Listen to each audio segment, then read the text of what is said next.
റഹ്മത്തുള്ളാഹി അലൈഹി ഒരു അഭിപ്രായം പറഞ്ഞു പോയി ഉമർ തങ്ങളോട്. ഉമർ തങ്ങളെ ലോകത്തിന്റെ പല രാജ്യങ്ങളിൽ നിന്നും കത്തുകൾ, ലെറ്ററുകൾ ഖലീഫയിലേക്ക് വരുന്നുണ്ട്. അത് ഏത് സമയത്താണ്, ഏത് ദിവസത്തിലാണ്, ഏത് വർഷത്തിലാണ് വന്നതെന്ന് തിരിച്ചറിയുന്നില്ല. അതിന് ഒരു ഡേറ്റും ഒരു വർഷങ്ങളും കൊടുക്കേണ്ടത് നമ്മുടെ ബാധ്യതയില്ലേ ഉമർ തങ്ങളെ എന്ന് പറയുമ്പോൾ ആ അഭിപ്രായം അനുസരിച്ചിട്ടാണ് മഹാനായ ഉമർ ഇബ്നുൽ ഖത്താബ് റളിയല്ലാഹു അൻഹു ഒരു ഹിജ്രി കലണ്ടറിന്റെ നിർമ്മാണത്തിന് വേണ്ടി സ്വഹാബാക്കളുടെ ഒരു കൂട്ടം ആളുകളെ നിയമിക്കുന്നത്. അപ്പോൾ ഒരുപാട് അഭിപ്രായങ്ങൾ വന്നു. ഒരു കൂട്ടം സ്വഹാബത്ത് പറഞ്ഞു, ഏറ്റവും പ്രധാനമായ ഇസ്ലാമിലെ ഏറ്റവും പ്രധാനമായ ഒരു ഹിജ്രി നടന്നിട്ടുണ്ട്. ആ ഹിജ്രിയെ അടിസ്ഥാനമാക്കി നമുക്ക് ഹിജ്രി കലണ്ടർ തുടങ്ങാമെന്ന് സ്വഹാബത്തിൽ ഒരു കൂട്ടം പണ്ഡിതന്മാർ പറഞ്ഞപ്പോൾ അതിന്റെ മഹാനായ ഉമർ ഇബ്നുൽ ഖത്താബ് റളിയല്ലാഹു അൻഹു അവിടുന്ന് സമ്മതിച്ചു കൊടുക്കുകയാണ്. അങ്ങനെ ഹിജ്റിയെ ബേസ് ചെയ്തുകൊണ്ടാണ് ഈ ഹിജ്രി കലണ്ടർ തുടങ്ങിയത്. അതുകൊണ്ട് നാളത്തെ ദിവസം നമ്മെ സംബന്ധിച്ചിടത്തോളം ഒരു പുതിയ വർഷത്തേക്ക് കാലെടുക്കുകയാണ്. ഒരു പുതിയ വർഷം കൂടി നമ്മുടെ ജീവിതത്തിൽ അല്ലാഹു നൽകുകയാണ്. ഒരുപാട് ലോകത്തിലെ ചരിത്രങ്ങൾ നടന്ന ആശുറാഇന്റെയും താസുആഇന്റെയും 9ഉം 10ന്റെയും ദിവസങ്ങൾ ഉൾക്കൊണ്ട ഏറ്റവും പരിശുദ്ധമായ മാസമാണ് മുഹറം മാസം. അല്ലാഹുവിന്റെ ഹബീബ് 2 മാസങ്ങളെ കുറിച്ച് മാത്രമാണ് അല്ലാഹുവിലേക്ക് ചേർത്തി പറഞ്ഞിട്ടുള്ളത്. എല്ലാ മാസങ്ങളും അല്ലാഹുവിന്റെ മാസങ്ങളാണ്. എന്നാൽ ഹബീബ് പറഞ്ഞു പോയത് ഷഹ്റുല്ലാഹിൽ മുഹറം, അല്ലാഹുവിന്റെ മാസം എന്ന് അല്ലാഹുവിലേക്ക് ചേർത്തി പറഞ്ഞ മാസമാണ് ഈ മുഹറം മാസം. മറ്റൊരു മാസമാണ് റജബുൻ ഷഹ്റുല്ലാഹ്. എന്നാൽ അതിനേക്കാളും ഏറ്റവും പ്രധാനമായ ഇതിന്റെ ചരിത്രങ്ങളൊക്കെ ഇൻഷാ അല്ലാഹ് അടുത്ത വെള്ളിയാഴ്ച പറയാം. ഒരു അല്പം കാര്യങ്ങൾ മാത്രമാണ് പറയുന്നത്. അല്ലാഹുവിന്റെ മാസം എന്ന് ഹബീബ് മുഹമ്മദ് മുസ്തഫ സല്ലല്ലാഹു അലൈഹി വസല്ലം നമ്മൾ വിളിച്ച മാസമാണ് ഈ മാസം.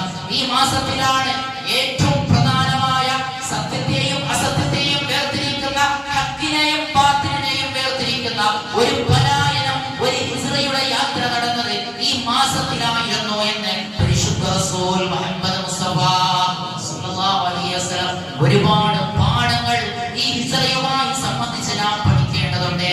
കോട്യാനിക്കോടി പ്രിയനാധിപതികളായിരുന്ന സ്വഹാബത്തെ ഒരു ദിവസത്തിന്റെ യാത്ര കൊണ്ട്, ഒരു നിമിഷം കൊണ്ട്, ഒരു മണിക്കൂറുകൾ കൊണ്ട് ഫക്കീറായി തീർന്ന സംഭവങ്ങളാണ് ഈ ഹിജ്റയുടെ പാഠങ്ങൾ നമുക്ക് പറഞ്ഞു തരുന്നത്. അതാണ് പരിശുദ്ധമായ ഖുർആൻ പറയുന്നത്, വൽ അസ്ർ ഇന്നൽ ഇൻസാന ലഫീ ഖുസ്ർ. സന്ധ്യാസമയത്ത് തന്നെയാണ് സത്യം, അസ്റിനെ തന്നെയാണ് സത്യം. ഇന്നൽ ഇൻസാന ലഫീ ഖുസ്ർ, മനുഷ്യരെല്ലാം നഷ്ടത്തിലാണ് എന്നാണ് പരിശുദ്ധമായ ഖുർആൻ പറയുന്നത്. എന്നിട്ട് പറയുന്നു ഇല്ലല്ലദീന ആമനൂ വഅമിലുസ് സ്വാലിഹാത്ത്, സത്യസന്ധന്മാരായ അല്ലാഹുവിനെ ഭയന്ന് ജീവിക്കുന്ന സത്യവിശ്വാസികളായ ആളുകൾ ഒഴികെ, വഅമിലുസ് സ്വാലിഹാത്ത് അവർ സൽപ്രവൃത്തികൾ ചെയ്തവരാണ്, വതവാസൗ ബിൽ ഹഖ് വതവാസൗ ബിസ്സബ്ർ പരസ്പരം ഹക്കിന്റെ മേൽ അടിയുറച്ചവരാണ്, പരസ്പരം ക്ഷമയുടെ മേൽ അവർ കൈകോർത്തവരാണ് എന്നാണ് ഇത് പറയുന്നത്. എല്ലാ കോടി സമ്പത്തുകളെയെല്ലാം, കുടുംബങ്ങളെയും സമ്പത്തുകളെയും എല്ലാം അല്ലാഹുവിന്റെ വഴിയിൽ ത്യാഗോജ്വലമായി വെടിവാക്കി മക്കയിൽ നിന്ന് മദീനയിലേക്ക് പലായനം ചെയ്ത സ്വഹാബത്തിന്, മുഹാജിറുകളായ മക്ക മുസ്ലിമീങ്ങളെ കുറിച്ചാണ് ഈ ആയത്ത് വ്യാഖ്യാനിച്ചു തരുന്നത് മുഅ്മിനേ. അതുകൊണ്ട് ഈ സ്വഹാബത്തിനെ കുറിച്ചാണ് ഹബീബ് മുഹമ്മദ് മുസ്തഫ സല്ലല്ലാഹു അലൈഹി വസല്ലം തങ്ങൾ പറയുന്നു, ലാ തസുബ്ബു അസ്ഹാബി, എന്റെ സ്വഹാബത്തിനെ നിങ്ങൾ മോശമാക്കി കാണരുതേ, നിങ്ങൾ അവരെ മോശമാക്കി പറയരുതേ. കാരണം എന്താണ്? വല്ലദീ നഫ്സി ബിയദിഹി ലൗ അന്ന അഹദകും അൻഖദ മിഥല ഉഹദ്, നിങ്ങളെങ്കിലും നിങ്ങളുടെ കയ്യിൽ ഉഹദ് പർവ്വതം പോലെയുള്ള സ്വർണ്ണമലകൾ ഉണ്ടെങ്കിൽ അതിനെ നിങ്ങൾ ദീനിന് വേണ്ടി ചെലവഴിച്ചാലും